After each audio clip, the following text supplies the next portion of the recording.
Okay, let's talk about projectile motion. Now gravity is going to be a part of this, so that's why you'll see the negative 16t squared. That's when we're dealing in feet. This is the effect of gravity. The x, kind of with the x, you're looking at, like with vectors, your initial velocity times your cosine of your angle, and that's the angle in standard position. And with the y, that component becomes here. And then if you have any x, like any horizontal where your one's to the left or the right of the other one, you have to make sure that you have that plus the x value there, and this is the initial height. So if you get added the height. Okay, so that's kind of how you're using that. You'll always be given like an initial velocity at a given angle. Those go in here.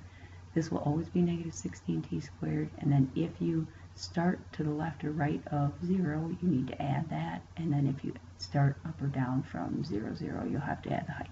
Okay, so let's do a couple of examples. First example I've kind of started for you. A dart is thrown from 0.5 feet above the ground, so that's where you add that 5, the initial height. The initial velocity was 58 feet per second, so that's where you'll see the 58, the initial velocity is there. The angle of elevation, so in other words, you know, what angle from the horizontal is that? That was at 41 degrees, so that's your theta. That is the angle in standard position. And so that's my x and my y. The x's did not get put over any, so I just put 0 because it's starting with an x value of 0. And so if you sketch it, the sketch should look like what I had already before, like what is the window? Well, before you set the window, you may have to do some of the work down below. But I do know for the x's will go from, I guess I won't know the x's or the y. I won't know any of this, I guess, in this problem. Sometimes you'll know how far apart they're going to go. This one I don't. So I got some of these answers from down below. Like where it says, what is the maximum height? So I want to know the vertex of that.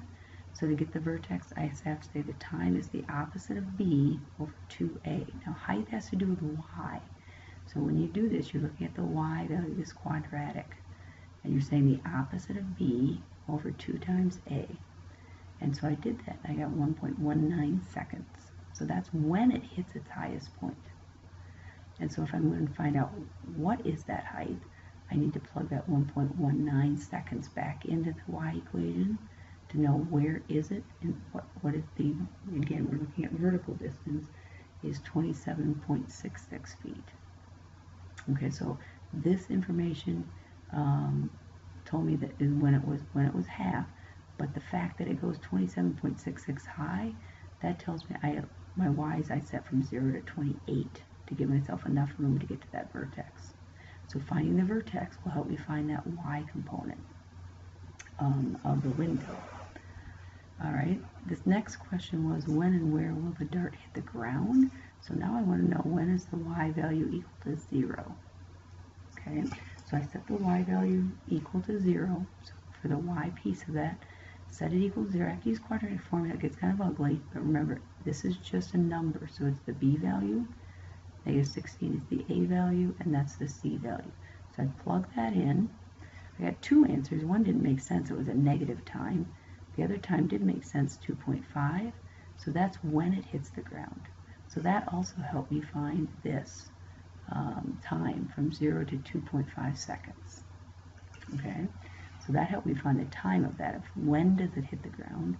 And then to figure out where, I have to take my answer, 2.5 seconds, and I need to plug it into the x component, because I want to know where, which is the x component of that, where it hits the ground. So I just took my function, my x part of the parametric function, put in 2.5 seconds, and I found out that happens when x is 109.4 feet away from the start value. Okay, so a couple things after you get your equations. And again, the window, you might have to answer these questions to set up your window, but to find the maximum height, you have to find the vertex, opposite of b over 2a. And once you find the time of that, where it hits the vertex, you plug that back into the y to figure out what is the height at that time. The other question I could ask is when and where will the dart hit the ground?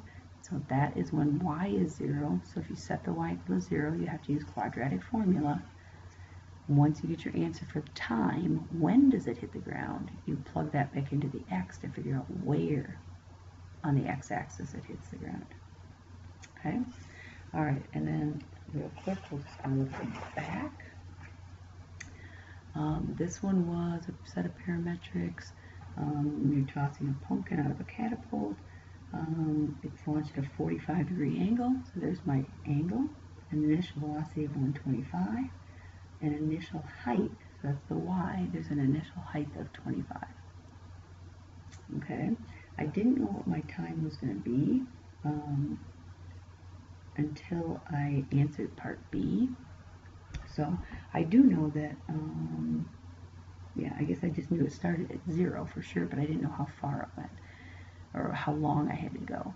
So when I answer this question, how far did it travel before landing? Again, I'm looking for when y is 0. I want to know the time first of all. So I set the y component equal to 0, and I solve, and I get a negative. Doesn't make sense, but the positive answer does make sense. So that's when it hits the ground, so that helped me decide that my t should go to 6. So then if I want to see it in the calculator, I go 0 to 6, and then I would probably just do a zoom fit if you don't want to find all the other parts of that. I do know the x's though, because when I plug in, this is when it hits the ground. If I plug in that time into the x part of the parametric, I find out that's 512.1 feet. So I would know when I go to set my window that the x's would go from 0 to 513 maybe. But I haven't answered the question, how high does it go? What's the vertex? So I would have to zoom fit that to figure out the y, or I'd have to do some algebra to figure out where the vertex is. All right, and then two is a little bit different because they're going in opposite directions and they start further apart. So we have Mary and Kelly. So Mary I put over here. She was at, I've put x of n, so I know that that's Mary. She was going at 45 feet per second. The angle was 44 degrees and initial height of 5. So I put all of that information in for Mary. For Kelly, her initial velocity of the softball was 41 feet per second. Her angle was, now her angle is a little bit different. It says her angle of elevation was at 39, but realize she's tossing it in this direction with an angle of elevation of 39. So that means the angle in standard position is 141. So that's where I came up with the 141. She was 78 to the right of Mary, so that's why the x's had to be added 78, and she was 5.5 feet above the ground. So with my picture, you can kind of see I had to figure out that angle in standard position because she's going in that direction. And again, it's a parametric, and the gravity's going to take over, so it's going to curve, but that's the initial angle. All right, so once you have them written down, the first question is, will the softballs collide? So I just set the x's equal to each other, and I've got negative 2.54 seconds. So that already tells me that doesn't make sense. But I just made sure over here what I would get, and when I did this one, I got t was 0.092. So at 0.092 seconds, the y's are the same. They're the same height off the ground, but the x's aren't the same at that time, because the only places the x's would be the same is before they even threw it at negative 2.45, and that doesn't even make sense in our problem. So will they collide? That's my justification to say no. All right, C. Which softball hits the ground first? So to find out the time it hits the ground, again, when it hits the ground, the y value is 0. So I set that equals 0. I used Pythagorean, or the quadratic formula, kind of just wrote down some of the decimals I got with that. So I got an answer of negative 2.1. That doesn't make sense. And I got a time of 1.49 seconds. So the first one, Mary's hits the ground at 1.15 seconds about. The other one, Kelly's, when I put that in, set it equals 0, and I used quadratic formula, I got an answer that was negative, didn't make sense, and I got 0.19. So Mary's is in the air and hits the ground at 1.49 seconds. Kelly's hits the ground at 1.91 seconds. So which one hits first? Mary's hits first. And then it just said how far does each one go. So with this one, I just plugged it in the x value, plugged in the time. Her time was 0.149. Plugged that in and got a distance. So again, this is the time it hits the ground. but I have to plug it in the X to figure out where does it hit the ground. I need to know that value. So I plug that in. That's that many feet from where she started. This one we have to be a little bit careful. Remember what this was 41 cosine 141t plus 78. We added the 78 so that it was here, and because it was a cosine of a 141, it's going to actually be negative values that it's adding. It's going to go that way. So when I just want to know how far did it travel, I can kind of ignore the plus 78. I just want to know from the start to here, how far is that? So I don't need to worry about the 78, I just need to know about this piece. So when you put that in your calculator, you get a negative 6.09, which means it went 6.09 in the negative direction. And again, I don't really care about that, I just want to know how far in the horizontal did it go. So when I answer it, I would probably answer it as 6.09 feet.